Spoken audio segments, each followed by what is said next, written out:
what's the national perception of Notre Dame football? And then on top of that, like what's actually true about Notre Dame football?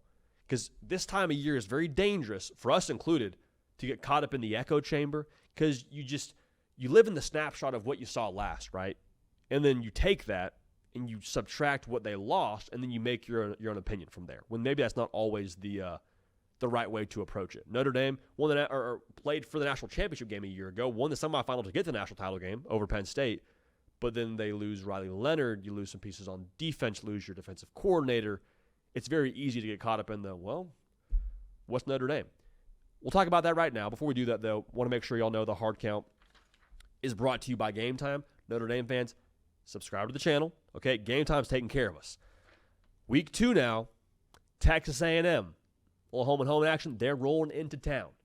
So if you want to make sure you got good tickets to that, Game Time's got you covered, brother. I'll just tell you that right now. If you want to even wait till the day of the game and check the Game Time app, find the best tickets, best prices, guaranteed. Game Time, man, they are your spot to do that. I keep saying this, but you are able to see the view from your seat before you buy, so you know that whenever you purchase your ticket under Touchdown Jesus, you're going to have a good view of the game for the best price. Again, so take the guesswork out of buying tickets with Game Time.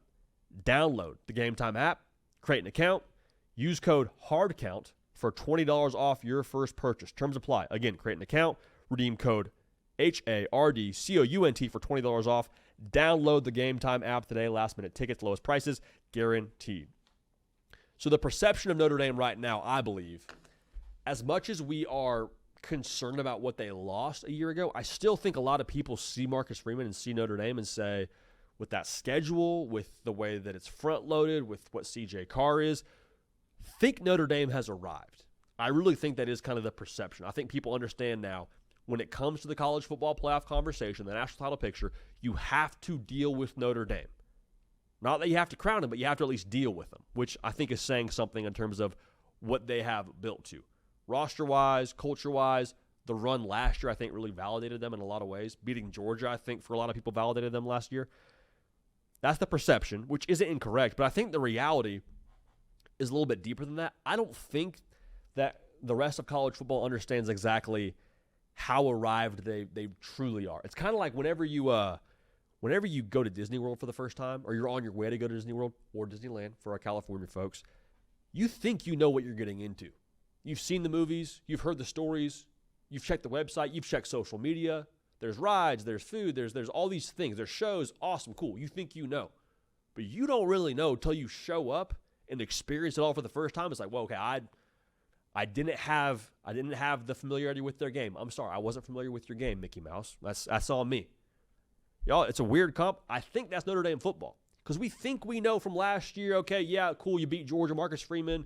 Dude's yoked and probably could be a male model, but instead he's a college football head coach. Great, they win a lot of games. Awesome, line of scrimmage, all those things. Yes, true. All those things are true.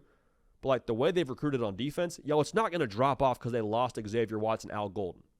You watch the spring game. Spring game's a spring game, but like it's the same temperature. The exact same temperature. You know what you're getting from Notre Dame on defense. The offense. You lost Riley Leonard. Okay, bummer. Totally hear that. But Jeremiah Love's still there. On top of that, I think they have more knockout juice, quite frankly, on offense this year.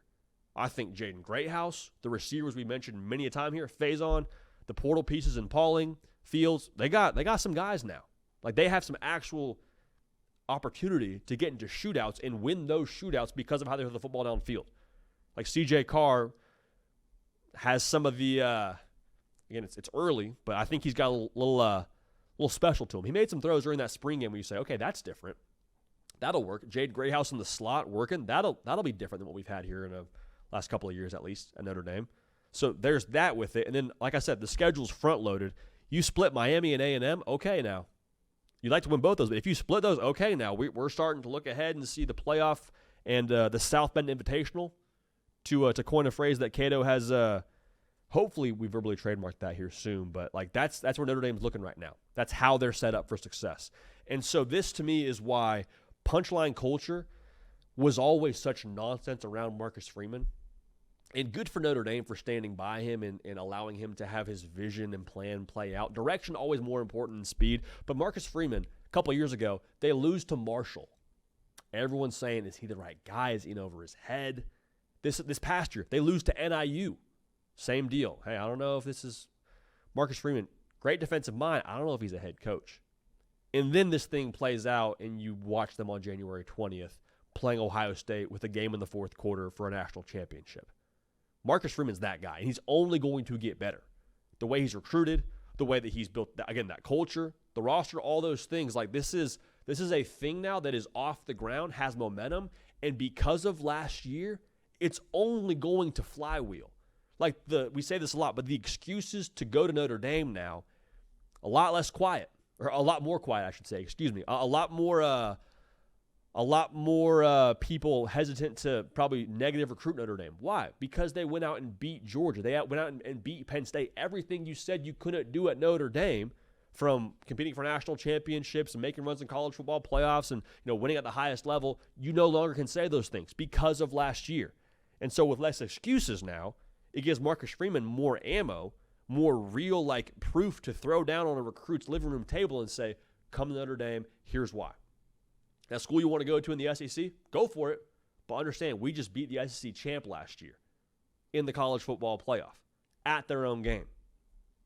Far be it for me to tell you what you should do, but I think that's Marcus Freeman saying that kind of thing. So one more thought here, just kind of a bonus thought.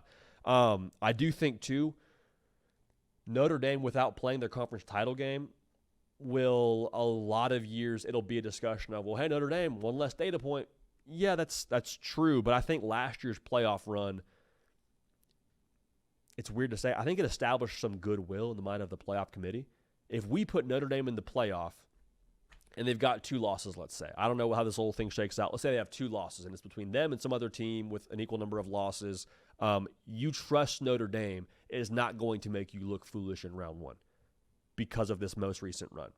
Is that something that's consistent? We'll see, but that's how I feel about it. And the bottom line here is Notre Dame, they've arrived for sure. I think people get that.